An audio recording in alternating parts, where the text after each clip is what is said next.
শিক্ষক শিক্ষিকাদের কাজিয়ায় অচল অবস্থা বিদ্যালয়ে। এক শিক্ষিকার বিরুদ্ধে প্রাথমিক শিক্ষা সংসদের চেয়ারম্যানের কাছে অভিযোগ জানালেন তার সহকর্মীরাই। বালুরঘাট শান্তি কলোনি প্রাথমিক বিদ্যালয়ের ঘটনা। স্থানীয় বাসিন্দাদের অভিযোগ, শিক্ষক শিক্ষিকাদের কাজিয়ায় স্কুলের অচল অবস্থার পাশাপাশি সেই সুযোগ নিয়ে রাতের অন্ধকারে সমাজ বিরোধীরা স্কুলটিকে সমাজ বিরোধীদের আখড়ায় পরিণত করেছে। অভিযোগ স্থানীয় বাসিন্দাদের।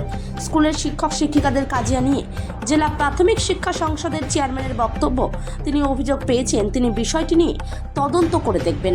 মনে হচ্ছে এখানে বিভিন্ন রকমের রাত্রিবেলা মদ গাঁজা ভাঙ মেয়ে মানুষ অবধি এখানে ঢুকানো হয়। পাঁচির টপকিয়ে বা পাঁচির গেটের ভিতর দিক দিয়ে, ঠিক আছে, তালা দেওয়া থাকে না, গেটে কোনো দিনও তালা পড়ে না, কোনো রাত্রেও পড়ে না, দিনও পড়ে না, সকালেও পড়ে না, গেট খোলা থাকে। শিক্ষকদের বিষয়টা জানিয়েছিলেন? যে শিক্ষক বহুতবার শিক্ষকরা নিজেরাই জানে, নিজেরাও বোধহয় মদের বোতল টতল দেখেছে। হ্যাঁ, এরা সবাই জানে। পাড়ার মধ্যে বিভিন্ন রকমের স্কুলে শিক্ষকরা আসে কোন সময় কি জানেন? আগে আসতো, এখন মোটামুটি টাইমলি আসতেছে। আগে খুব দেরি করে আসতো, তখন সেটা বলা হয়েছিল। তারপর এখন টাইমলি আসে। হ্যাঁ, কত বছর আগে তাও এরকম অনিয়ম ছিল আসার ইয়েতে? তখন ওই এখানে হেড দিদিমণি ছিল, একটা মহিলা ছিল, কুন্ডু দিদিমণি ছিল না কি ছিল, হেড দিদিমণি ছিল। আচ্ছা, তখন একবার তালা মারা হয়েছিল স্কুলে, ঠিক আছে। এখন এক দিদিমণিকে নিয়ে সমস্যা হচ্ছে। সেই সব দিদিমণিটা রেগুলার কাঁদতে কাঁদতে যায় পাড়ার মধ্যে দিয়ে, সবাই দেখে, সবাই লোকের চিন্তা ভাবনা করে কিছু একটা হয়েছে, না স্যার কাঁদতে কাঁদতে যাবে কেন, এটাই একটা ব্যাপার। আর হ্যাঁ, ঘরের ভিতরের ব্যাপার তো, ঘরের মধ্যে কী হচ্ছে না হচ্ছে আমরা তো বাইরের লোক দেখতে যাবো না বা বুঝতে পারবো না, তো বাইরে কাঁদতে কাঁদতে যায়, ওটাই লোকের কাছে খারাপ লাগছে। তাকে কি জিজ্ঞাসা করা হয়েছিল দিদিমণিকে কেন কাঁদছে বা কি? কী বলে অশ্লীল কথাবার্তা বলেছে, যার জন্য কাঁদছে, এরকম বলছে। আপনার নাম?